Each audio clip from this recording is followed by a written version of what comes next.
All right, today I'm going to be talking about some of the American-made attachments and upgrades for the MP5 style weapon platform, right? I think personally the US is doing really good in terms of MP5 stuff currently.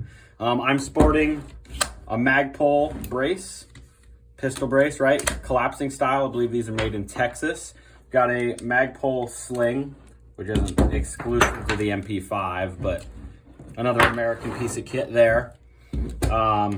Turkish magazine, American-made Yankee Hill suppressor, 45 caliber can, super solid. We've got an American Surefire on there with the swivel mount, and most recently, this Midwest Industries Tri-Rail, which I am super impressed with so far. A lot cheaper than the Knights Armament rail, and a lot cheaper than the BMT rail, right? Pretty standard stuff. We got 3 sides. It's a tri-rail. Being an HK roller delayed gun, you have a charge handle up on top, so you can't really have a quad rail. You can run something on top. I know that Midwest makes a nice little mount for up top, but I don't want to spend another $140 because this was already fairly expensive for what is a piece of machined aluminum. But honestly, I'm a big fan of H&K, or not H&K, Midwest Industries.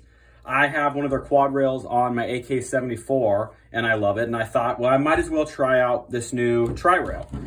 It's pretty barren right now, but once I get my pressure pad set up, I guess that's probably all I'm going to put on there for now. But it's nice having the rail space. You'd probably be just as well off with the M-LOK version, but I'm pretty happy with this. We've got M-LOK here. I believe these are M-LOK slots on the sides and over here. So plenty of space to mount whatever you want to mount. All I really wanted was a flashlight because this is my bedside gun, right? And if somebody knocks on my door at night and breaks in, I want to have plenty of white light, right? Which this happens to sit really handy right there. But terrific rail. It simply replaces the stock rail. Right there, you pop that through. You have a screw instead of a push pin, so removal takes a second, but it's not bad. Obviously, they include stickers, they include Loctite, they include the Allen wrenches, they include everything, right? On the rail, you have these QD slots, and they are somewhat rotational, but they don't allow full rotation, which is nice. So you pop that in there, right? What is that? Probably 60 degrees of rotation. And then you come back here, and I have a Magpul QD mount on the back of the Magpul brace. Pop that in, same thing, about 60 degrees.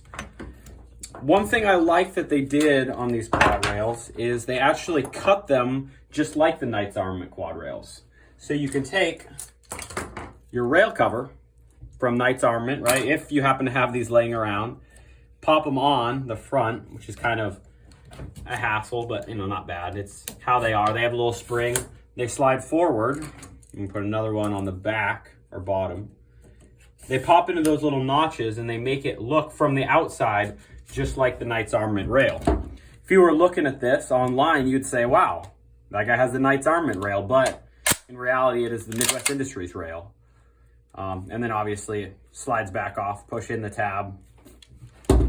Fairly stiff, which you want them to be,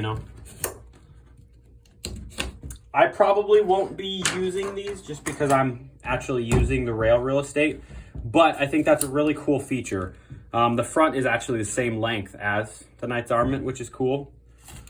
You don't have a ton of space on the right and left just because it's an MP5, right? Or AP5 for those out there who are going to say something. But I think you have plenty enough space to put what you need on here. I will most likely be using the little UTG. They like pop on. I mean, you guys have all seen these, right? So then you have only as much rail coverage as you really need. So when it's all said and done, I'll probably have a bunch of these on here just to protect the rails and protect my hands. But I'm really amazed how sleek this rail is. A lot of quad rails are beefy, but this actually has cutouts on the side. So your thumb will actually lay in there kind of comfortably. And the whole thing is fairly streamlined, right? So it keeps this feeling more like a sub gun than a carbine. I'm gonna pull this off real quick so you can kind of see what it looks like.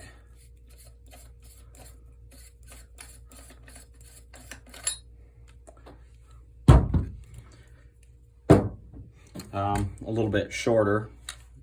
Pop that off. Nope, I'll take the wrench to it. But yeah, super compact little package. Obviously, I'm a big fan of the AP5. When you run subs with it, it is incredibly quiet, and I have had extremely good reliability with my AP5.